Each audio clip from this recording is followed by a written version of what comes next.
बच्चों नमस्कार, स्वागत है आपके अपने YouTube चैनल एग्रोटेक स्टडी में। और ख़ासकर उन बच्चों का स्वागत है जो 12th एग्रीकल्चर में अभी आ गए हैं। तो बच्चों उनके लिए हमारी ये क्लास स्टार्ट हो रही है 12th एग्रीकल्चर की।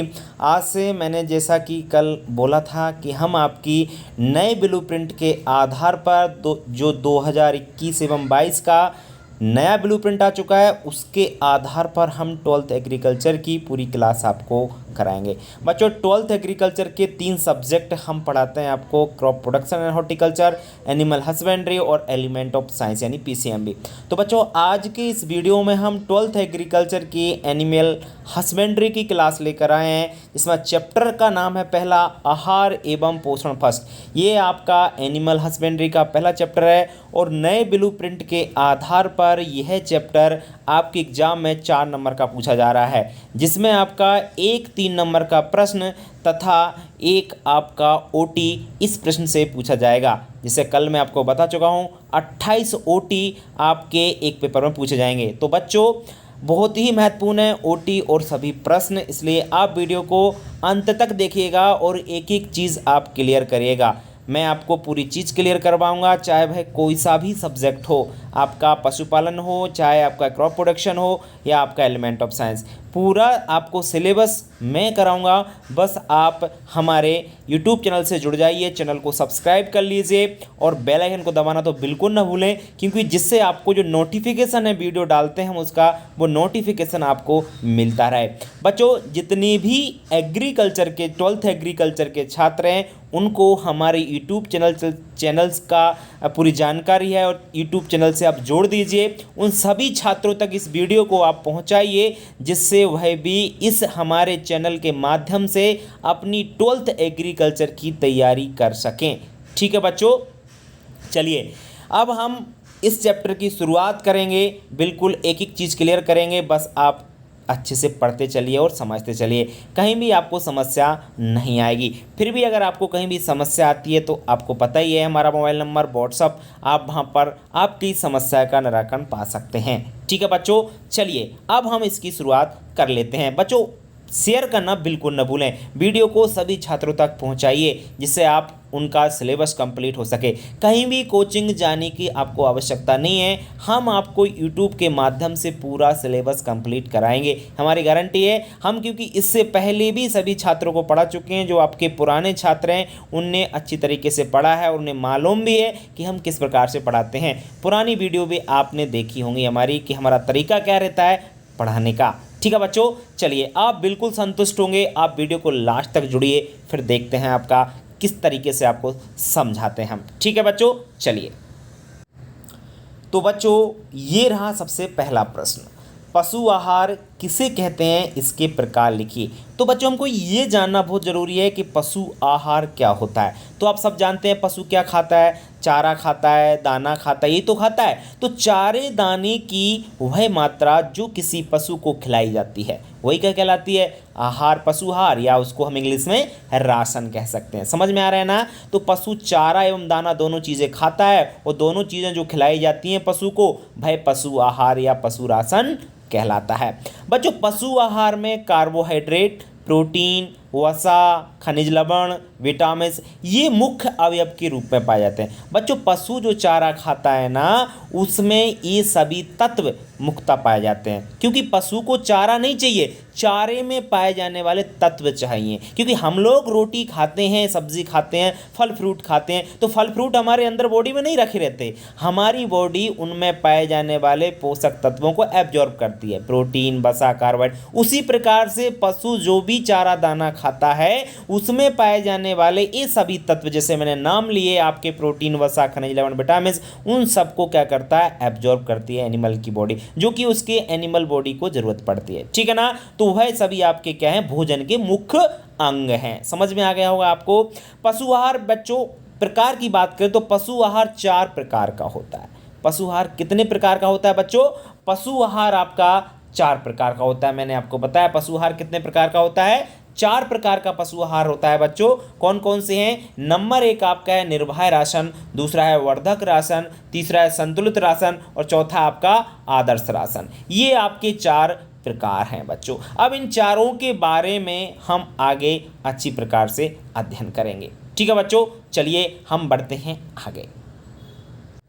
तो बच्चों सबसे पहले हम जानेंगे कि निर्भय राशन किसे कहते हैं, इसके दो उद्देश्य लिखिए। क्योंकि बच्चों मैंने प्रश्न उसी प्रकार से बनाए हैं क्योंकि 3 नंबर का प्रश्न पूछा जाएगा और अथवा भी इसी चैप्टर से आएगा, यानी 2 प्रश्न मिलेंगे आपको इस चैप्टर से। तो आपको ये याद रखना है कि अथवा भी उसी चैप्टर से पूछा जाता है हमेशा, और 3 नंबर का प्रश्न जो पूछा जाएगा तो कोई ऐसा नहीं कि बहुत बड़ा प्रश्न लिखना हो, आंसर लिखना होगा। आपको बड़ा अच्छे तरीके से आंसर जैसे मैं बता रहा हूँ वैसे आपको आंसर। देखिए निर्भय राशन क्या होता है बच्चों, तो निर्भय राशन बच्चों वह राशन होता है जो किसी पशु को उसकी शरीर की रक्षा के लिए दिया जाता हो। किसके लिए जाता हो? उसकी प्रोटेक्शन के लिए। मतलब क्या है इसका मतलब ये है पशु को कोई रोग ना हो, मतलब उसकी जो बॉडी है वो जैसी की तैसी बनी रहे। समझ रहे हैं ना बात को, मतलब उसका जो शरीर है वो ज्यों का तो बना रहे। जैसे हम बात करें जनरली कि उद्देश्य क्या है, हम निर्भय राशन उसको क्यों देते हैं, तो सबसे पहले जुगाली करने के लिए। जुगाली करना क्या होता है, देखो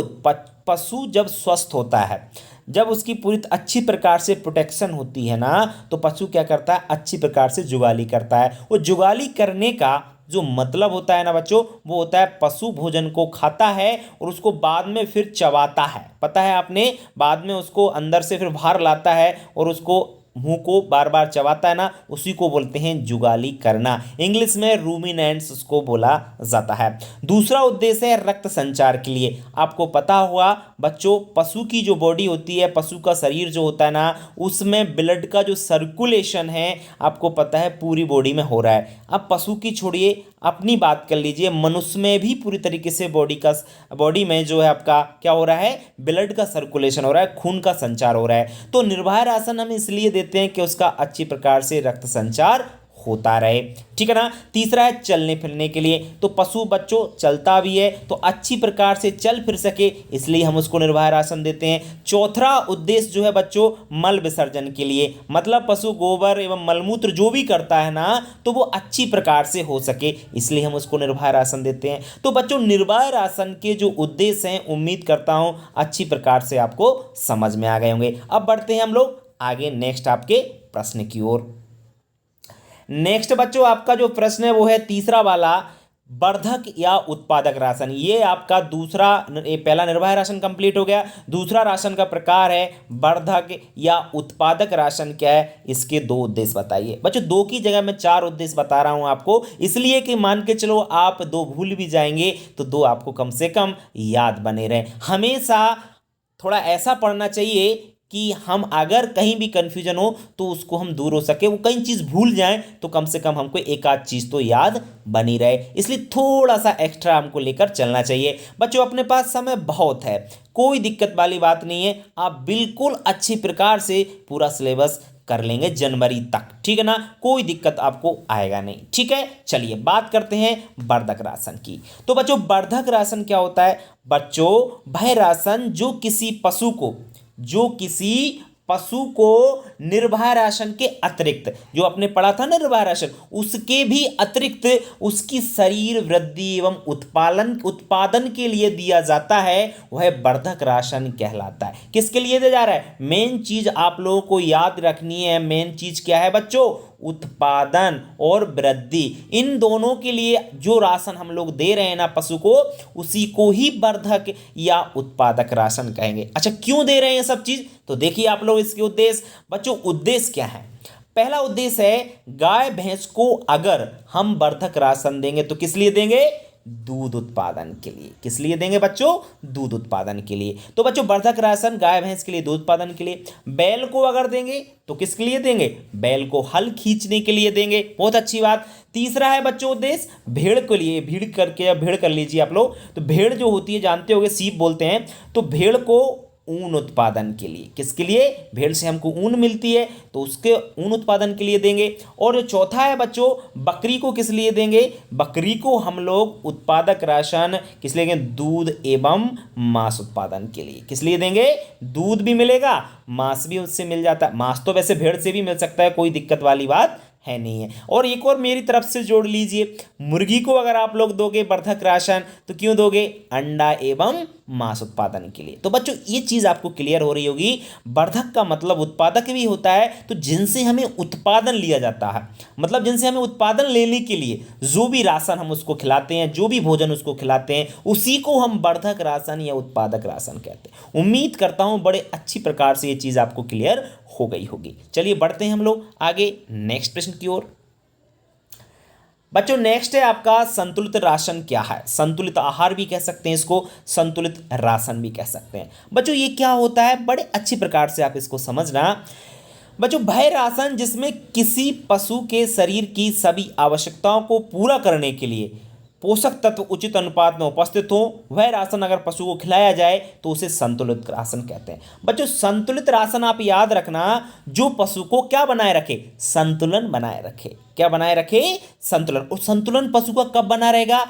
जब बना रहेगा जब आप उसको जो चारा दाना खिला रहे हो ना, उसमें सभी आवश्यक पोषक तत्व होंगे। बच्चों आवश्यक पोषक तत्व का मतलब ये होता है कि ऐसे पोषक तत्व जिसकी पशु को जरूरत हो, जिसकी जरूरत हो वो सब चीजें उसको मिल जाए तो उसकी आवश्यकताओं की पूर्ति हो गई। समझ रहे हैं ना? तो उसका जो अच्छी प्रकार से पोषक तत्वों का उचित अनुपात हो, उसे ही हम लोग क्या कहते हैं? संतुलित राशन कहते हैं। तो संतुलित राशन क्या है? उम्मीद करता हूं आपका क्लियर हो गया होगा। अब बढ़ेंगे हम लोग आगे नेक्स्ट आपका आदर्श राशन की ओर। बच्चों आदर्श राशन क्या है? बहुत अच्छा प्रश्न है। आदर्श राशन समझिए आप लोग। आदर्श राशन क्या होता है बच्चों?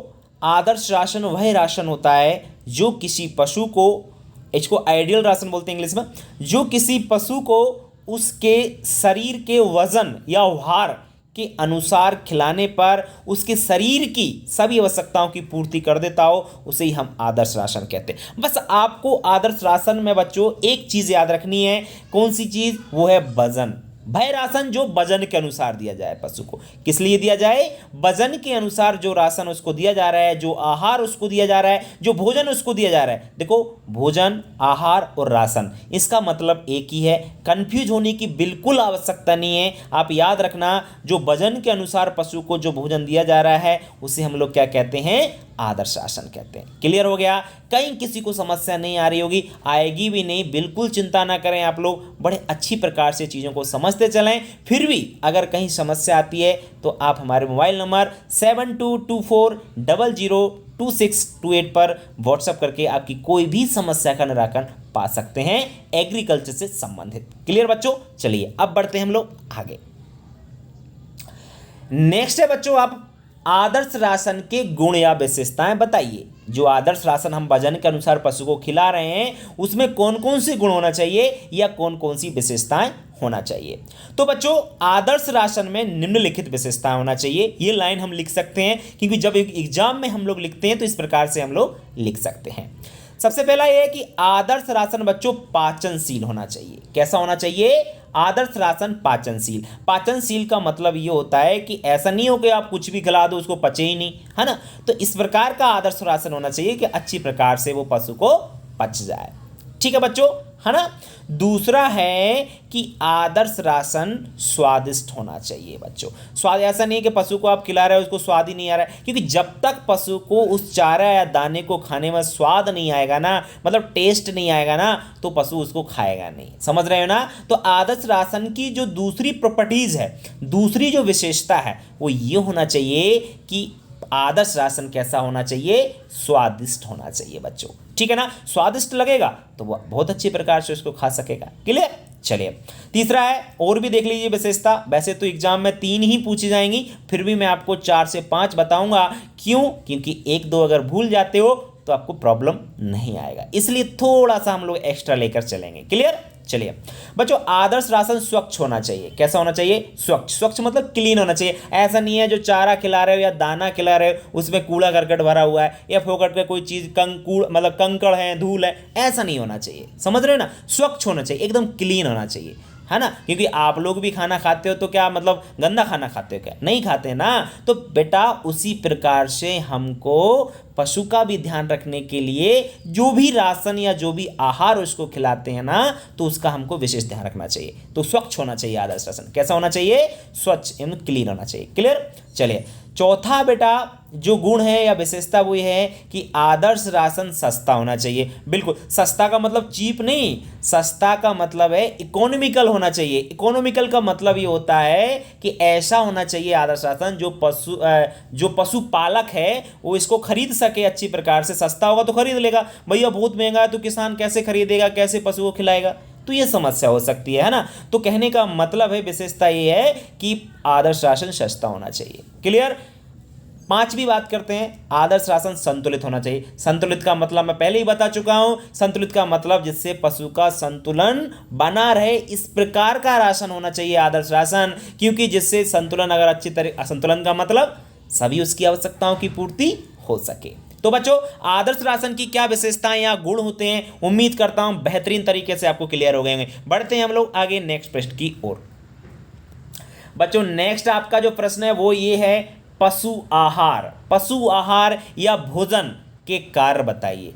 बच्चों, पशु जो भोजन करता है, आहार खाता है, जो भी खाता है, उसका क्या कार्य है उसकी बॉडी में, समझ रहे हैं ना। तो देखिए बच्चों, भोजन शरीर को ऊर्जा प्रदान करता है। बच्चों, यह शरीर को क्या प्रदान करता है? ऊर्जा। आपको पता है कि पशु अगर चारा दाना नहीं खाएगा, क्या उसको एनर्जी मिल जाएगी? नहीं मिलेगी। एनर्जी कहाँ से मिलती है? बच्चों, एनर्जी तीन चीज़ों से मिलती है। किससे मिलती है? ध्यान रखना है, एनर्जी बच्चों वसा से मिलती है, कार्बोहाइड्रेट से मिलती है आपकी, और किससे मिलती है? प्रोटीन से मिलती है। बच्चों, इन तीनों से आपको क्या मिलती है? ऊर्जा मिलती है। तो ये तीन चीज़ें आपकी भोजन में पाई जाती हैं। तो याद रखना कि आपको भोजन से क्या मिलती है? ऊर्जा मिलती है। आपको नहीं, मतलब एनिमल को, पशु को। ठीक है। दूसरा भोजन का जो कार्य है बच्चों, वो क्या है? दूसरा कार्य ये है कि यह शरीर के ताप को नियंत्रित करता है। शरीर का मतलब बॉडी का जो टेम्परेचर होता है उसको कंट्रोल करता है। कौन करता है? भोजन। आप भोजन नहीं खाओगे, आप या एनिमल अगर भोजन नहीं करेगा तो आप लोग जानते हो उसका टेम्परेचर क्या हो जाएगा? बढ़ जाएगा। तो ताप को नियंत्रित करने में महत्वपूर्ण भूमिका निभाता है भोजन। ओके, आगे अगर हम लोग बात करें बच्चों, ये शरीर के टूटे फूटे ऊतकों की मरम्मत करता है। तो सबसे पहले हमको ये जानना जरूरी है कि बच्चों ऊतक क्या होते हैं। ऊतक बच्चों क्या होते हैं मैं आपको बताऊं। जो आपके मतलब जो एनिमल होता है या आप लोग भी मान लीजिए, तो जो सेल होती है ना, बहुत सारी कोशिकाओं के समूह को ही ऊतक कहते हैं। ठीक है ना। तो ऊतक आपको, क्योंकि पशु काम करता है, चलता फिरता है, जो भी काम करता है ना, तो उसके जो टिश्यू मर जाते हैं, बोले तो कोशिकाएं मर जाती हैं, तो फिर उनका क्या होता है? वो मरम्मत होती है। तो मरम्मत करने का काम भोजन करता है। अरे आप लोगों से मैं एक एग्जांपल दे देता हूं बच्चों। मानकर चलिए आप कोई हार्ड वर्क करते हो, फिर आप जैसे आप जिम करते हो, सपोज दैट, है ना। तो आप पहले दिन जिम जाओ तो आपकी बॉडी बहुत दर्द करती है। क्यों करती है? वो इसलिए करती है क्योंकि आपकी जो सेल है ना, कोशिकाएं, वो डैमेज हो गई। अब वो डैमेज हो गई, फिर कुछ दिन बाद आप अच्छा भोजन खाते हो, अच्छे तरीके से प्रोटीन वगैरह लेते हो, तो आपकी जो बॉडी का दर्द कम हो जाता है। तो उससे क्या होता है? आपकी जो सेल हैं वो जैसी की तैसी बन गई, उनकी मरम्मत हो गई फिर, है ना। फिर रेगुलर आप करोगे तो फिर धीरे धीरे जाके आपका दर्द एक दिन बिल्कुल खत्म हो जाए। क्यों? मरम्मत होती, इधर आप खाते पीते रहोगे, उधर आप काम भी करते रहोगे, है ना। तो उससे क्या होगा? आपका काम अच्छी प्रकार से चलता रहेगा और जो दर्द है वो खत्म हो जाएगा। तो यही है। तो जो आपका भोजन होता है वो क्या करता है? जैसे पशु का जो भोजन होता है तो उसके टूटे फूटे जो भी टिश्यू होते हैं, ऊतक होते हैं, उनकी मरम्मत करता है। क्लियर? चलिए, अब समझ में आ गया होगा शायद। चौथा और देख लीजिए बच्चों, पशु आहार जो भी है वो अंडा, मांस या दूध उत्पादन भी हम लोग कह सकते हैं, उनमें सहायक होता है। देखिए, दूध हमको गाय भैंस से मिलता है तो वो आपको बढ़ाने में सहायता करेगा, है ना। अंडा मुर्गी से मिलता है, मांस भी मिलता है ना। भेड़ बकरी से भी मांस मिलता है, तो उनको बढ़ाने में ये क्या करता है? दूध, अंडा, मांस उत्पादन में ये सहायता करता है भोजन। बिल्कुल बच्चों, भोजन नहीं होगा तो कहाँ से दूध मिलेगा? पशु को आप कुछ मत खिलाओ, बताइए भोजन आपको दूध मिल जाएगा क्या? नहीं मिलेगा ना। तो वही है। तो इनका भोजन का जो काम है वो ये है कि इससे हमको जो भी प्राप्त होता है, दूध हो या मांस की बात करें तो इसकी प्राप्ति होती है भोजन के द्वारा। और पांचवा है शरीर की वृद्धि में विकास में सहायक होता है। जी हाँ बच्चों, अगर पशु को आहार खिलाओगे तो अच्छी प्रकार से ग्रोथ भी होगी और अच्छी प्रकार से उसका डेवलपमेंट भी अच्छी प्रकार से हो सकेगा। बताइए कहीं समस्या? मुझे नहीं लगता आपको कहीं भी समस्या। वीडियो भले लंबा जाएगा लेकिन चीज़ आपको बड़ी अच्छी प्रकार से क्लियर होती जाएंगी, कहीं भी आपको समस्या नहीं आएगी। बच्चों आप नोट्स जरूर तैयार कर लेना, नोट्स तैयार करते रहना, एक एक चैप्टर एक एक क्वेश्चन बड़े अच्छी प्रकार से समझाऊंगा, कहीं भी इससे बाहर नहीं जाएगा, ये मेरी गारंटी है। बाहर अभी तक तो गया नहीं है, अब आगे भी नहीं जाएगा, आप चिंता ना करें। पूरे विश्लेषणात्मक क्वेश्चन हो चाहे 2 नंबर के आए ओटी, कुछ भी आपका बाहर नहीं जाएगा, बस आप पढ़ते चलिए जैसे मैं पढ़ा रहा हूं। चलिए बढ़ते हैं हम लोग आगे। नेक्स्ट प्रश्न है बच्चों, पशु आहार के अवयवों के नाम लिखिए। पशु आहार में कौन कौन से मुख्य पोषक तत्व या अवयव पाए जाते हैं? बच्चों जैसे सब जानते हैं, पानी, कार्बोहाइड्रेट, प्रोटीन, वसा, खनिज लवण, विटामिन्स, ये सभी हमारे क्या हैं? पशु आहार के मुख्य अवयव हैं। ये पशु आहार के ही नहीं, हमारे भी हैं, हमारे लिए भी ये सब चीज़ें चाहिए। जिस प्रकार से हमारे लिए ये सब चीज़ें चाहिए तो एनिमल की बॉडी के लिए भी इन सभी चीज़ों की आवश्यकता होती है, चाहे वह पानी हो, चाहे कार्बोहाइड्रेट, प्रोटीन, वसा जो भी हो। क्लियर? चलिए बात करें बच्चों पशु शरीर में या पशु का जो बॉडी होता है ना, उसमें पानी के कार्य या महत्व, एग्जाम में या कार्य लिखा आ जाए या महत्व लिखा आ जाए, आपको आंसर इसी प्रकार से देना होगा। देखिए पशु शरीर में आपके पानी का क्या काम है? देखो सबसे पहला काम ये है कि पानी पशु के शरीर के ताप को नियंत्रित करता है। क्या करता है? जो बॉडी का टेम्परेचर होता है ना, उसको मेंटेन करता है। जी हाँ बच्चों, आपको पता है पानी पीने से क्या होता है? एनिमल की बॉडी का जो टेम्परेचर है वो मेंटेन हो जाता है। आप कहोगे सर टेम्परेचर से क्या लेना देना? टेम्परेचर से लेना देना है, क्योंकि पशु का जो तापमान होता है, एक स्वस्थ पशु का तापमान कितना होता है? 101.5 डिग्री फ़ारेनहाइट के लगभग, ठीक है ना। अगर सेल्सियस की बात करें तो कितना होता है? 38.5 डिग्री सेल्सियस, ठीक है ना। 101.5 डिग्री फ़ारेनहाइट में होता है, 38.5 डिग्री सेल्सियस में होता है। ये थोड़ा सा आप लोग जरूर याद रखेंगे। वैसे सेल्सियस से फ़ारेनहाइट में चेंज करने का फॉर्मूला होता है,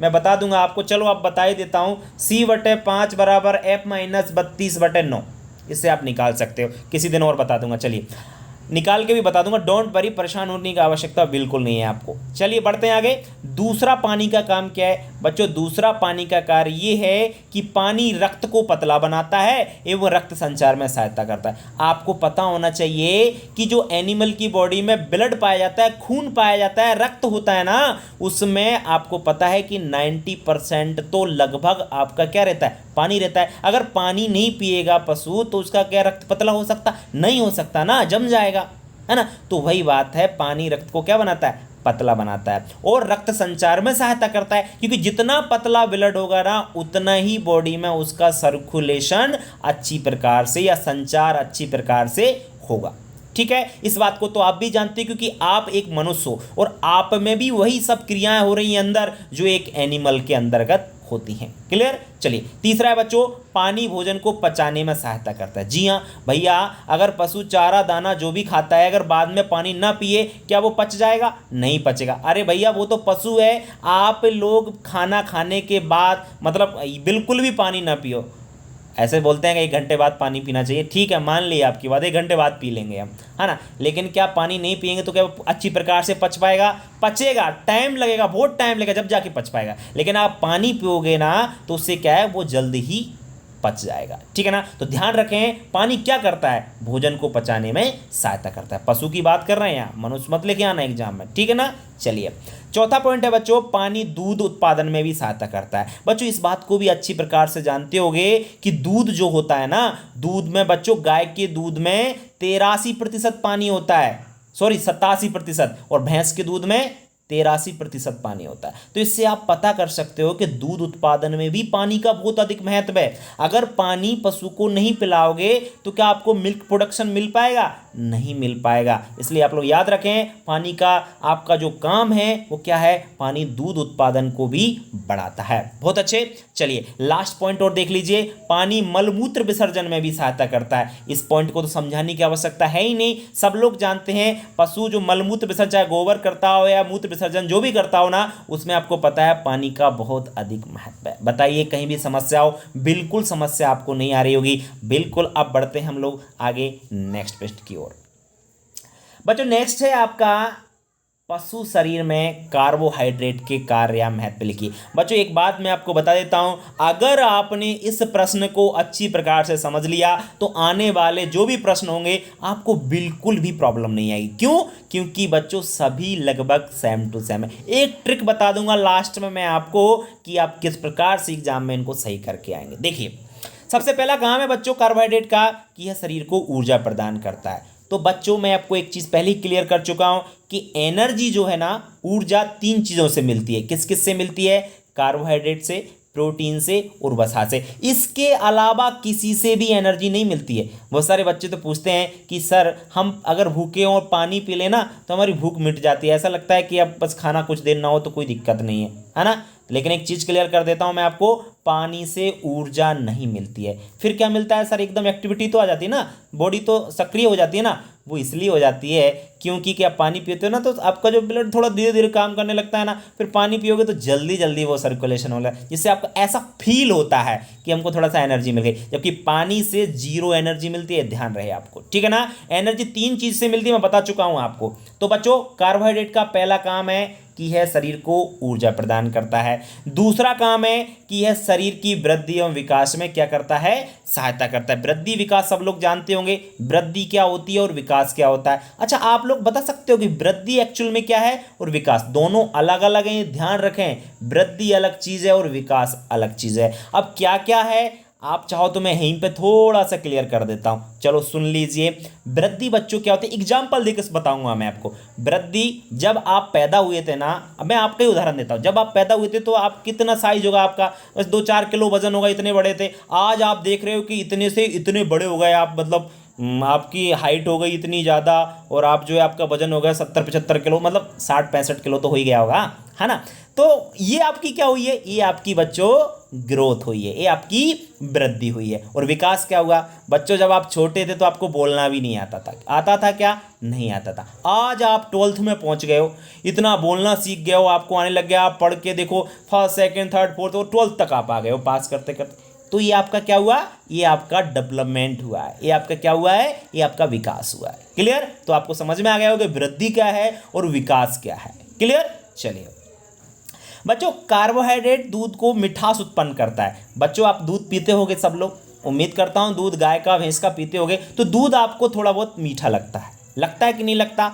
मीठा लगता है। थोड़ा, ऐसा नहीं कि बिल्कुल चीनी जैसा लगता हो, ऐसा नहीं होता है। कैसा लगता है? थोड़ा बहुत मीठा लगता है। तो वो क्यों लगता है? क्योंकि उसमें कार्बोहाइड्रेट पाया जाता है। अच्छा कार्बोहाइड्रेट कौन सा होता है? कार्बोहाइड्रेट लैक्टोज नामक कार्बोहाइड्रेट उस दूध में पाया जाता है, इसलिए दूध क्या लगता है बच्चों? मीठा लगता है पीने में, ठीक है ना। तो ध्यान रखना, दूध क्या करता है? मिठास उत्पन्न करता है दूध में। कौन? कार्बोहाइड्रेट। क्लियर? चलिए और क्या कार्य है? चौथा कार्य है बच्चों, है दूध एवं मांस उत्पादन में सहायता करता है। बच्चों मैं आपको बता चुका हूं कि इससे एनर्जी मिलती है। जब एनर्जी मिलती है तो दूध और मांस उत्पादन एवं दूध उत्पादन में तो ये सहायता करेगा ही करेगा। पांचवा है टूटे फूटे ऊतकों की मरम्मत करेगा। बिल्कुल करेगा, यह भोजन का प्रमुख अंग है। ये बिल्कुल याद रखना कि कार्बोहाइड्रेट भोजन का क्या है? प्रमुख अंग है। टूटे फूटे ऊतकों की मरम्मत की बात मैं आपको अभी बता ही चुका हूं जब मैं आपको भोजन के कार्य बता रहा था। तो ऊतक क्या होते हैं? बहुत सारी कोशिकाओं के समूह को ही ऊतक कहा जाता है। तो ये टूट जाते हैं, मतलब मर जाते हैं, नष्ट हो जाते हैं। तो इसकी मरम्मत कौन करता है? ये हमारे कार्बोहाइड्रेट, वसा, प्रोटीन, यही इसकी मरम्मत करते हैं। अगर ये प्रश्न आपको समझ में आ गया तो आगे वाले प्रश्न आपको बिल्कुल भी कहीं दिक्कत आने वाला नहीं है, सभी आपको प्रश्न समझ में आ जाएंगे। चलिए बढ़ते हैं आगे। आगे प्रश्न बच्चों, पशु शरीर में या पशु आहार भी पूछ सकता है, बिल्कुल कंफ्यूज ना हो। पशु शरीर या पशु आहार, तो बिल्कुल कंफ्यूज नहीं होना। एग्जाम में कैसे भी पूछ ले आपको आंसर बड़े अच्छी प्रकार से देना होगा। देखिए प्रोटीन के कार्य या महत्व बताना है। तो प्रोटीन क्या कार्य है? जिस तरीके कार्बोहाइड्रेट के कार्य थे लगभग सेम टू सेम इसके कारण। देख लीजिए आप लोग, यह शरीर को ऊर्जा प्रदान करता है। मैंने आपको बताई है कि ऊर्जा इससे भी आपको मिलती है। और 1 ग्राम, एक चीज और क्लियर कर देता हूं मैं आपको, 1 ग्राम प्रोटीन से 4.5 किलो कैलोरी ऊर्जा प्राप्त होती है। ऊर्जा को कैलोरी में मापा जाता है, ये जरूर आप लोग याद रखना, ठीक है। चलिए दूसरा है दूध अंडा मांस उत्पादन में सहायता करता है। जी हाँ बच्चों, प्रोटीन क्या करता है, दूध अंडा मांस इन सब उत्पादन में सहायता करता है। पता ही है, दूध गाय भैंस से मिलने वाला है, अंडा मुर्गी से मिलने वाला है, मांस बकरी से भी मिलने वाला है और भेड़ से भी मिलने वाला है, मुर्गी से भी मिल जाता है मांस, तो समझ रहे हैं ना। तो इन सब के उत्पादन में आपका प्रोटीन महत्वपूर्ण भूमिका निभाता है बच्चों। और बात कर लेते हैं, यह शरीर की वृद्धि विकास में सहायता करता है। देखो उसमें भी पढ़ा था, यहाँ भी वही चीज़ पढ़ रहे हैं, कोई प्रॉब्लम, नो प्रॉब्लम। एक याद हो गया, सभी याद हो गए, कोई दिक्कत नहीं है बच्चों। यह एंटीबॉडीज के निर्माण में भी सहायता करता है। एंटीबॉडीज का मतलब होता है यह रोग प्रतिरोधता क्षमता बढ़ाता है, मतलब रोगों से लड़ने की जो क्षमता है आपको कौन दिलाता है, प्रोटीन दिलाता है, कोई दिक्कत नहीं है बच्चों।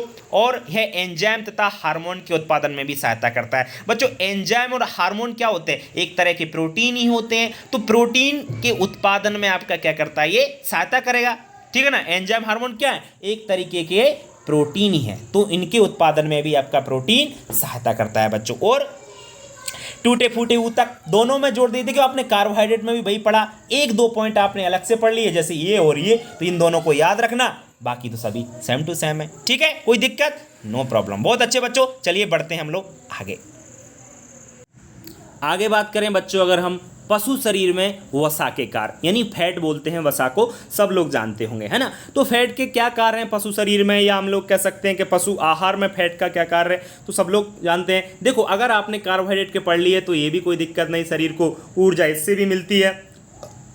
और कितनी ऊर्जा मिलती है वो भी बता दूं, 1 ग्राम फैट से 9.3 कैलोरी ऊर्जा मिलती है। कितनी मिलती है, 0.93, ध्यान रखना 93 आपको एनर्जी मिलती है, सॉरी 9.3, मैं क्या कह रहा हूँ थोड़ा याद रखें, 9.3 किलो कैलोरी एनर्जी प्राप्त होती है 1 ग्राम वसा से। कितने से, 1 ग्राम वसा से, ठीक है। चलिए आगे बात करें, शरीर के ताप को नियंत्रित करता है। ध्यान रखना वसा शरीर के टेम्परेचर को भी कंट्रोल करता है, ठीक है ना, एनिमल के। नेक्स्ट है आपका, यह वसा विलेय विटामिनों के अवशोषण में मदद करता है। बच्चों वसा विलेय विटामिन कौन कौन से होते हैं, विटामिन ए होता है, विटामिन डी होता है, विटामिन ई और विटामिन के। याद रखोगे, विटामिन ए, डी, ई और के, अनेक जो विटामिन होते हैं आपके, ये वसा विलेय विटामिन होते हैं। और वसा इनको अवशोषण कराने में क्या करता है, मदद करता है बच्चों। है दूध अंडे या मांस उत्पादन में भी सहायता करता है, तो ये तो हम लोग कार्बोहाइड्रेट प्रोटीन में भी पढ़ चुके हैं, बहुत अच्छी बात। और यह टूटे फूटे ऊतकों की क्या करता है, मरम्मत करता है, ये चीज़ भी हम लोग पहले पढ़ चुके हैं, तो कहीं भी प्रॉब्लम नहीं तीनों प्रश्नों में, ठीक है ना। पूछ ले, इनमें से ही आपको एक प्रश्न मिल जाएगा। चलिए बढ़ते हैं हम लोग आगे। नेक्स्ट है बच्चों आपका पशु आहार में विटामिन के कार्य, ये थोड़े अलग से हैं, इनको थोड़ा सा आप लोग अच्छी प्रकार से समझें। पहले है, यह शरीर की क्या करते हैं, वृद्धि एवं विकास में सहायता करते हैं। विटामिन क्या करते हैं, शरीर की वृद्धि और विकास में ये क्या करते हैं, हेल्प करते हैं। वृद्धि और विकास क्या है मैं आपको अभी बता चुका हूँ, ठीक है ना। यह दूध एवं अंडा एवं मांस उत्पादन में भी क्या करते हैं, ये सहायता करते हैं। कौन, विटामिन, किस किस में, दूध अंडा एवं मांस, इनके उत्पादन में क्या करते हैं, सहायता करते हैं, ठीक है। इसके बाद बच्चों याद रखना, विटामिन क्या करते हैं, पशु शरीर की रोगों से रक्षा करते हैं। क्योंकि अगर इनकी कमी हो जाती है ना, विटामिन की कमी पशु के शरीर में, तो विभिन्न प्रकार के रोग उनमें उत्पन्न हो जाते हैं। अगर विटामिन जो है ना भरपूर मात्रा में, तो शरीर के जो रोगों की है उनकी रक्षा हो जाती है।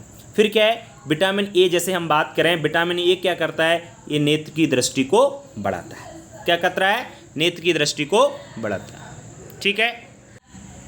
आगे बात करें अगर विटामिन के की, तो विटामिन के रक्त के स्कंदन में सहायता करता है। इसका मतलब ये है कि विटामिन के जो होता है बच्चों, ये रक्त का थक्का बनाता है। और रक्त का थक्का का जैसे ब्लड निकलना स्टार्ट हो जाता है, अगर विटामिन के की कमी है तो ब्लड रुकना बिल्कुल बंद नहीं होगा। अगर विटामिन के बॉडी में है ना, तो क्या बन जाएगा, रक्त का थक्का बन जाएगा, तो रक्त का क्या हो जाता है, स्कंदन हो जाता है, ठीक है। चलिए नेक्स्ट, और क्या है कार्य इसका बच्चों, विटामिन का, विटामिन की पशुओं की जनन क्षमता, ये जन्म नहीं है, इसको जनन कर लीजिए, जनन में नहीं प्रजनन, विटामिन ई होता है और इसको ई कर लीजिए, थोड़ा सा यहाँ पर गलत हुआ है। विटामिन ई क्या करता है, पशु की जो प्रजनन क्षमता होती है, ब्रीडिंग कैपेसिटी होती है ना, उसको बढ़ाने में ये सहायता करता है। तो बच्चों विटामिन के जो कार्य हैं, उम्मीद करता हूँ अच्छी प्रकार से आपके क्लियर हो गए होंगे, ठीक है। चलिए बढ़ते हैं हम लोग आगे। नेक्स्ट है बच्चों, पशु आहार में खनिज लवण के कार्य क्या हैं। खनिज लवण यानी जो मिनरल्स होते हैं उसका क्या कार्य है या इसका महत्व भी पूछ सकता है, तो वह इसमें आपको कोई समस्या नहीं होना चाहिए। तो पशु आहार में खनिज लवण के कार्य कौन कौन से हैं? नंबर 1 है ये हड्डियों एवं दांतों को मजबूत करता है। ठीक है ना, ध्यान रखना जो भी खनिज लवण होते हैं ये क्या करते हैं? हड्डियों एवं दांतों को मजबूत करते हैं। ठीक है ना, जैसे हम बात करेंगे आगे और भी कौन कौन मजबूत करता है जैसे। और कैल्शियम देखिए बच्चों, कैल्शियम दूध उत्पादन में सहायता करता है। कैल्शियम एक जो खनिज लवण होता है ये क्या करता है? गाय या भैंसों में या बकरी में भी दूध उत्पादन को बढ़ाता है। क्योंकि एक साइंटिस्ट थे हमारे, उन्होंने बताया था कि जो दूध आता है ना वो कहाँ से आता है? इन्होंने बताया था कि दूध जो आता है ना हड्डियों से घुल करके आता है, ऐसे बताया था, एक सिद्धांत दिया था। एक और साइंटिस्ट हुए उन्होंने भी बताया था कि दूध कहाँ से आता है, तो उन्होंने कहा था कि ये ब्लड में से छन कर आता है। तो इस प्रकार से सिद्धांत दिए, उनकी बात कभी और करेंगे, अभी इतना ही पढ़िए। आगे बात करें लोहा, ये लोहार नहीं, इसको लोहा कर लीजिए आप लोग। लोहा रक्त के निर्माण में सहायता करता है। जी हाँ बच्चों, जो लोहा है ना आपका ये खून निर्माण में सहायता करता है कि अच्छी प्रकार से पशु के शरीर में खून का निर्माण हो सके। ठीक है, चलिए और बात करें फास्फोरस क्या करता है? फास्फोरस हड्डियों एवं दांतों को निर्माण में, आपको बता रहा था कैल्शियम और जो फास्फोरस है ना ये दोनों क्या करते हैं? पशु की हड्डियों के निर्माण में और पशुओं के दांतों के निर्माण में क्या करते हैं? ये सहायता करते हैं। ठीक है बच्चों, और यह शरीर को विभिन्न रोगों से बचाते हैं। क्या करते हैं ये शरीर को विभिन्न रोगों से क्या करते हैं? बचाते हैं। ठीक है ना, आगे बात करें लोहा और क्या करता है बच्चों? लोहा बच्चों श्वसन क्रिया में ऑक्सीजन का वाहक होता है। क्योंकि आपको पता है पूरी बॉडी में क्या होता है? खून का सर्कुलेशन होता है, संचार होता है, तो वो ऑक्सीजन में क्या करता है? ऑक्सीजन को एक जगह से दूसरी जगह ले जाता है। मतलब पूरी बॉडी में ऑक्सीजन को भी लोहा का ही ले जाने का काम होता है। तो आपको समझ में आ गया होगा बच्चों कि पशु आहार में या पशु शरीर में खनिज लवण का क्या काम है। उम्मीद करता हूँ बहुत अच्छी प्रकार से आपको ये चीज़ क्लियर हो गई होगी। चलिए अब बढ़ते हैं हम लोग आगे नेक्स्ट प्रश्न की ओर। तो जितने भी जो कार्य थे वो तो आपको क्लियर हो गए। आगे हम बात करें मोटे चारे किसे कहते हैं? पशु आहार में मोटे चारे की उपयोगिता लिखिए। तो पहले पता होना चाहिए कि मोटे चारे क्या होते हैं। बच्चों मोटे चारे वह होते हैं जिसमें रेशे की मात्रा कितनी होती है? 18% से अधिक। विशेष याद रखना, और कुल पाचक तत्वों की मात्रा 60% यानी 60% से कम होती है, उन्हें हम क्या कहते हैं? उन्हें हम मोटे चारे कहते हैं। याद रखना, दो चीज़ें याद रखना है, एक तो रेशे की मात्रा, दूसरी कुल पाचक तत्वों की मात्रा। इसको हम TDN भी बोलते हैं। TDN की मात्रा 60% से कम, टोटल डाइजेस्टिव न्यूट्रिटिव, इसकी मात्रा 60% से कम हो, एवं जो फाइबर है तंतुमय है उसकी 18% से अधिक होना चाहिए मात्रा, उसे ही हम लोग क्या कहते हैं? मोटे चारे। और मोटे चारे कौन कौन से होते हैं ये थोड़ा सा पता कर लीजिए। मोटे चारे बच्चों कौन कौन से होते हैं? जैसे ज्वार है ना, ज्वार का चारा जो है, मक्का का है, बाजरे का है ना, तो ये क्या होते हैं आपके? ये मोटे चारे के उदाहरण हैं। ठीक है ना, अब इसकी उपयोगिता देख लीजिए बच्चों। उपयोगिता क्या है? देखिए मोटे चारे बच्चों सस्ते एवं शीघ्र शक्तिदायक होते हैं। एक तो सस्ते मिल जाते हैं, दूसरे से जल्दी से हमको क्या करते हैं? पशु को ये एनर्जी मतलब ऊर्जा जल्दी से देते, शक्ति जल्दी से देते हैं। हरे मोटे, अरे नहीं हरे होना चाहिए, दोनों जगह गलत हो गया है, कहीं जगह कंफ्यूज ना हो आप लोग, मैं बता देता हूँ, लिख लें जब नोट्स बनाए तो आप हरे लिखें इसको। हरे मोटे चारे विटामिन ए के स्रोत होते हैं। किसके होते हैं? विटामिन ए इनमें सबसे अच्छी पाई जाती है। नेक्स्ट है हरे मोटे चारे से अच्छी साइलेज तैयार कर सकते हैं। अब साइलेज क्या होती है ये अगले चैप्टर में हम बताएंगे, क्योंकि उसमें ही है साइलेज और है। इस पर सिर्फ इतना सा याद रखें आप लोग कि हरे मोटे चारे से अच्छी प्रकार की साइलेज बना सकते हैं। ठीक है, और लास्ट वाला जो पॉइंट है उसको उपयोगिता ये है कि जो है पशुओं को शक्ति प्रदान करते हैं। ये तो हम लोग यहीं पे बता चुके हैं कि ये पशु क्या प्रदान करते हैं? शक्ति देते हैं हरे मोटे चारे। ठीक है ना, तो उम्मीद करता हूं आपको ये प्रश्न भी अच्छी प्रकार से समझ में आ गया हुआ है कि मोटे चारे क्या होते हैं और पशु आहार में मोटे चारे की क्या उपयोगिता है। ठीक है, चलिए बढ़ते हैं हम लोग आगे। नेक्स्ट है बच्चों आपका पाचन गुणांक क्या है, इसका सूत्र लिखिए। पाचन गुणांक क्या होता है बच्चों? बहुत अच्छी प्रकार से समझना है। किसी भी खाद्य पदार्थ है, मतलब चलो पशु को खिलाने का कोई भी चारा है, कोई चारा दे दीजिए, तो कोई भी खाद्य पदार्थ है उसमें प्रत्येक पोषक तत्व की प्रतिशत मात्रा, मतलब उसमें जो भी पोषक तत्व पाए जाते होंगे, आपको पता है प्रोटीन, वसा जो भी पाए जाते, मैंने बता चुका हूँ, तो जो भी पोषक तत्व पाए जाते हैं उनकी प्रतिशत मात्रा जो पच जाती है, पशु खाएगा तो पचेगी, तो जितनी % वो पच गया ना उसे उस पोषक तत्व का पाचन गुणांक कहते हैं। समझ में आई बात कि नहीं आई? एक बार और समझो कि कोई भी खाद्य पदार्थ है उसमें जो भी प्रत्येक पोषक तत्व पाया जा रहा है, जो पोषक तत्व की जो भी प्रतिशत मात्रा है जो पच जाती है ना जो पच गई ना, तो उस पोषक तत्व का उसे पाचन गुणांक कहते हैं बच्चों। अब समझ में आ गया होगा पाचन गुणांक का फॉर्मूला क्या होता है। समझिए, खाए हुए चारे की मात्रा माइनस गोबर में निकली हुई चारे की मात्रा बटे पूर्ण खाए हुए चारे की मात्रा। तो ये फॉर्मूला ये थोड़ा सा याद रख लेना, इंटू 100, ये बीच में आपका 100 है, ठीक है ना, ये थोड़ा सा आप लोग याद रख लेना। चलिए बढ़ते हैं इस चैप्टर के लास्ट क्वेश्चन की ओर। बच्चों इस चैप्टर का लास्ट क्वेश्चन आपका है पशु खाद्य समस्या के निराकरण के उपाय लिखिए। तो पशु खाद्य समस्या के निराकरण के उपाय कौन कौन से हैं? देखिए निम्न निराकरण के उपाय हो सकते हैं। नंबर 1 है पशु पोषण पर ध्यान दिया जाए। पशु पोषण पर क्या दिया है? ध्यान देना चाहिए, क्योंकि पशु अगर भोजन पर, पशु जो भी है उसको क्या चाहिए, पशु को क्या नहीं चाहिए, आप दे रहे हो कुछ भी, ऐसा नहीं, पोषण पर ध्यान देना चाहिए। तो ये इससे हम निराकरण पा सकते हैं। दूसरा है पशु भोजन की उपलब्धता में वृद्धि की जाए। जी हाँ बच्चों, क्या आप देख रहे हो कि जब तक दूध निकाला तब तक तो पशु ठीक, और दूध निकालना बंद किया तब तक से आप पशु को भगा देते हो। तो ऐसा नहीं होना चाहिए। उसका जो भी भोजन है उसको चाहिए, तो उसकी अवेलेबिलिटी पर, उपलब्धता पर, अवेलेबिलिटी पर ध्यान दिया जाना चाहिए। खाद्य संरक्षण की विधियों को अपना जाए। खाद्य संरक्षण का मतलब है हमारे यहाँ चारा रखने की, जैसे साइलेज साइलेज बनाना, इन पर ध्यान दिया जाए। इस संरक्षण के मेथड होते हैं जिससे हम चारे को अभी संरक्षित करके रख सकते हैं एवं जब जरूरत पड़े तब उसका पशु को खिलाने के लिए यूज कर सकते हैं। अब साइलेज है क्या होती है, यहाँ पर थोड़ा सा पूछिए मत, आगे नेक्स्ट चैप्टर है इसलिए वहाँ पर बताऊँगा आपको पूरा क्या होता है। यहाँ पर तो सिर्फ ध्यान दीजिए थोड़ा, क्योंकि आगे चल के पूरा क्लियर आपका हो जाएगा। आगे और क्या है, अनुपयोगी पशुओं को गौशाला भेज दें और उनकी संख्या को कम कर दें। देखो आपके पास अनुपयोगी पशु हैं जो दूध नहीं देते हैं, वैसे ही हैं, तो उनको ना रखें आप लोग, उनको गौशाला भेज दीजिए, वहाँ पर उनकी अच्छी तरीके से व्यवस्था हो रहती है, कोई दिक्कत नहीं है ना। तो और जो बाकी जो इन पर खर्चा होता है ना, वो आप दूध देने वाले पशुओं पर कीजिए, है ना, तो ज़्यादा बेहतर कर पाएंगे। और हरे चारे के उत्पादन को बढ़ावा दिया जाए। जी हाँ बच्चों, हम लोग हरे चारे पर ध्यान नहीं देते, तो हरे चारे का जो भी उत्पादन है ना उसको बढ़ावा दिया जाना चाहिए, क्योंकि हरे चारा देने से पशु को जो है मिल्क प्रोडक्शन अच्छा देता है पशु, ठीक है ना। और क्या है, और बच्चों मैं आपको और बता देता हूं, केवल अच्छे पशुओं के विकास पर बल दिया जाए। क्या दिया जाए बच्चों? केवल जो अच्छे पशु होते हैं ना उनके विकास पर बल दिया देना चाहिए। क्या देना चाहिए? बल्कि जो अच्छे मिल्क प्रोडक्शन अच्छा कर रहे हैं तो उन पर ज़्यादा फोकस करोगे तो अच्छी प्रकार से उनसे प्रोडक्शन ले सकोगे। तो बच्चों ये थे आपके जितने भी आपके जो क्वेश्चन थे इस चैप्टर से, इससे बाहर नहीं जाएगा, ये मेरी गारंटी है, ये मेरे पे छोड़ दीजिए आप लोग, ठीक है ना। अभी तक नहीं गया और जाएगा भी नहीं, ये बिल्कुल चिंता ना करें, क्योंकि आपको पता है 2 प्रश्न पूछे जाएंगे, एक अथवा में रहेगा, एक बेसिक जनरल रहेगा, तो आपको इससे बाहर नहीं जाएगा, ठीक है ना। चलिए एक्स्ट्रा थोड़ा सा इसलिए करा रहा हूं मैं आपको कि आपको बाहर नहीं जाना चाहिए, और 1-2 भूल भी जाते हो आप लोग तो कम से कम आपको 1-2 पॉइंट एक्स्ट्रा याद रहें, क्योंकि 3 नंबर का प्रश्न है तो 3 ही आपके पॉइंट आपको लिखने होंगे। वैसे आप 4 भी लिख सकते हो, कोई दिक्कत वाली बात नहीं है। अब इससे एक ओटी पूछा जा रहा है, तो बच्चों ओटी मैं लेकर आया हूँ, ओटी इसी वीडियो में आपको कंप्लीट कराऊंगा। ओटी इसके देख लीजिए बच्चों। देखिए किस प्रकार से, आपको पता ही है, कल ब्लूप्रिंट में आपको बता ही चुका हूं कैसे कैसे कितने ओटी पूछे जाएंगे। आपको पता है खालिस्तान भी हैं, सही विकल्प भी हैं, आपके जोड़ियां भी हैं, सतसत भी हैं, एक वाक्य में उत्तर भी, इतने सारे आपके 28 ओटी पूछे जा रहे हैं। ये बताइए ओटी से पास हो जाओगे आप लोग, है ना। पास नहीं होना, परसेंट बनाने 90+, 95 तक आपको परसेंट खींचनी है, टॉपर आना है, MP टॉपर में गिनती होना चाहिए इस यूट्यूब चैनल से, और होगी, बिल्कुल होगी बच्चों, बस आप लोग पढ़ते चलिए, ठीक है। देखिए क्या क्या ओटी हैं हम लोग पढ़ लेते हैं। सबसे पहले बच्चों ये है कि वसा में घुलनशील विटामिन। वसा में घुलनशील विटामिन जैसे अडेक है, vitamin A, vitamin D, vitamin E, vitamin K। तो ये विटामिन जो अडेक है ना, ये फैट में घुल जाते हैं। क्या होते हैं? फैट में ये घुल जाते हैं।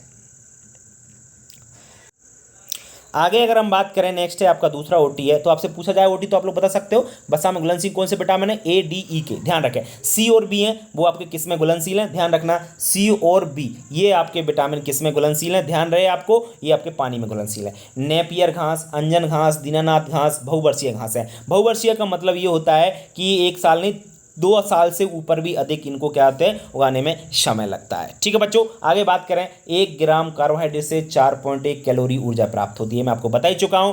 1 ग्राम वसा से 9.3 कैलोरी ऊर्जा प्राप्त होती है, ये भी मैं आपको क्लियर कर चुका हूं। 1 ग्राम प्रोटीन से 4.5 कैलोरी ऊर्जा प्राप्त हुई, ये भी मैं आपको क्लियर कर चुका हूं। तो ऊर्जा आप लोगों को याद रखनी है, इसमें समझने वाली बात कुछ भी नहीं है, आपको याद रखनी है। 1 ग्राम प्रोटीन यूज करोगे तो 4.5 कैलोरी ऊर्जा मिलेगी, 1 ग्राम वसा यूज करोगे तो 9.3 कैलोरी ऊर्जा प्राप्त होगी आपको। तो इस प्रकार से आप लोग इनको याद रख सकते हैं। चलिए बढ़ते हैं हम लोग आगे। दुधारू गाय मतलब जो दूध देती है उसको 100 किलोग्राम उसका वजन है, उसका कितना वजन है, 100 किलोग्राम शरीर भार पर, उसको 2.5 किलोग्राम आपको शुष्क पदार्थ। शुष्क पदार्थ का मतलब होता है उसको सूखा पदार्थ, जैसे भूसा है, आपकी कड़बी है, करप होती है ना, करपी क्या बोलते हैं आप लोग, तो वो उसको खिलाना चाहिए। और आगे बात करें हम लोग, पशु शरीर में बच्चों 83% जल होता है। विशेष याद रखें, पशु के शरीर में कितने प्रतिशत, 83% जल पाया जाता है। वैसे इस 83 की जगह मेरे हिसाब से 73 कर लेना, क्योंकि मैं कंपटीशन में पढ़ा था कि 73% जल होता है। ये थोड़ा सा कन्फ्यूजन है, फिर भी क्लियर कर दूंगा। यहाँ तक मेरी नज़र में 73 होना चाहिए, ये बुक में शायद 83 दे रखा था इसलिए इसने अब 83 टाइप कर दिया। कोई बात नहीं है, 73 होना चाहिए। यहाँ पे थोड़ा सा और हम लोग कन्फर्म करके आपको बता देंगे, ठीक है, कोई दिक्कत वाली बात नहीं। मोटे चारे में रेशे की मात्रा 18% अधिक होती है। मैं आपको बताया था कि मोटा चारा क्या होता है, तो वहाँ पर मैंने आपको बताया था कि रेशे की मात्रा उसमें कितनी होती है, 18% होती है। कितनी होती है, 18%। ठीक है बच्चों, चलिए बढ़ते हैं हम लोग आगे नेक्स्ट आपके ओटियों की ओर। नेक्स्ट ओटी आपके बच्चे ये रहे, पशु आहार में 6 तत्व होते हैं। मुख्य कितने तत्व पाए जाते हैं, 6 तत्व पाए जाते हैं। मैं आपको बताया, पानी, कार्बोहाइड्रेट, वसा, प्रोटीन, खनिज लवण और विटामिन। तो 6 मुख्य तत्व होते हैं, मैं आपको ये बता चुका हूँ। बोन मील, इसको हड्डी का चूरा बोलते हैं, और कैल्शियम फास्फोरस तत्व इसमें पाए जाते हैं। जी हाँ बच्चों, जो बोन मील होता है ना, इसमें क्या पाया जाता है, कैल्शियम और फास्फोरस, ये मुख्य तत्व होते हैं, हड्डी का चूरा में ये पाए जाते हैं। बच्चों मछली का चूरा, मछली देखो, मछली पकड़ा, मछली को सुखाया, देन उसका पीस लिया, तो मछली का चूरा, और ये प्रोटीन का अच्छा स्रोत होता है। किसका होता है, ये प्रोटीन का सबसे बेस्ट ये स्रोत होता है। ठीक है ना, ध्यान रखें, प्रोटीन का अच्छा सबसे स्रोत होता है मछली का चूरा। आगे बात करें, बरसीम एवं फलीदार हरे चारे अंतर्गत आते हैं। जी हाँ, बरसीम जो है, बरसीम और लोबिया याद रखना, एक और लोबिया होता है, ये फलीदार मतलब फलीदार लेग्यूमिनेसी कुल के हैं, और ये हरे चारे के अंतर्गत आते हैं, विशेष याद रखना आप लोग। आगे बात करें, प्रौढ़ पशुओं के शरीर में लगभग 20% वसा होता है। जी हाँ बच्चों, जो प्रौढ़ पशु होते हैं, है ना, अच्छी उम्र के 3-4 वर्ष की उम्र के पशु होते हैं ना, उनमें लगभग 20% आपका फैट पाया जाता है। कितने परसेंट, 20% फैट पाया जाता है। बच्चों नेक्स्ट है, पशु में बांझपन विटामिन ई की कमी से होता है। जी हाँ, बांझपन का मतलब सब लोग जानते हो कि बछड़े पैदा करने की जो क्षमता होती है वो खत्म हो जाती है। अगर पशु शरीर में विटामिन ई की कमी हो जाए, तो ये पशु की बात नहीं कर रहा, यानी ये हम लोगों में भी हो जाता है। अगर हम लोगों में भी विटामिन ई की कमी हो गई तो हम लोगों में भी बांझपन हो सकता है। तो ये चीज़ आप लोग ज़रूर याद रखेंगे। ठीक है बच्चों, आगे बात करें हम लोग सूखा रोधी विटामिन। जी हाँ, सूखा रोधी इस रोग होता है, ये रिकेट्स रोग होता है। अगर ये विटामिन कौन सा है, विटामिन डी है। अगर विटामिन डी है ना, तो सूखा रोग नहीं होगा। ये ज़्यादातर छोटे बच्चों में होता है, हड्डियां कमज़ोर हो जाती हैं विटामिन डी की कमी से। तो विटामिन डी क्या है, सूखा रोधी है, सूखा हो ही नहीं सकता अगर विटामिन। और विटामिन डी का जो स्रोत है वो क्या है, आपको पता है, विटामिन डी सूर्य से जो आपकी क्या आती है, धूप आती है ना, उसके द्वारा हमको विटामिन डी की, हमको या एनिमल को भी मान लो, तो उनको क्या मिलती है, आपकी विटामिन डी मिलती है। ठीक है, और बच्चों नेक्स्ट याद रखना, विटामिन एक कार्बनिक यौगिक होते हैं। क्या होते हैं, विटामिन एक कार्बनिक, मतलब कार्बन के बने होते हैं। ठीक है बच्चों, चलिए आगे और बात कर लेते हैं हम लोग। पशुओं को प्रतिदिन 50 से 100 ग्राम नमक देना चाहिए। आपसे पूछे कितना देना चाहिए नमक, तो 50 से 100 ग्राम।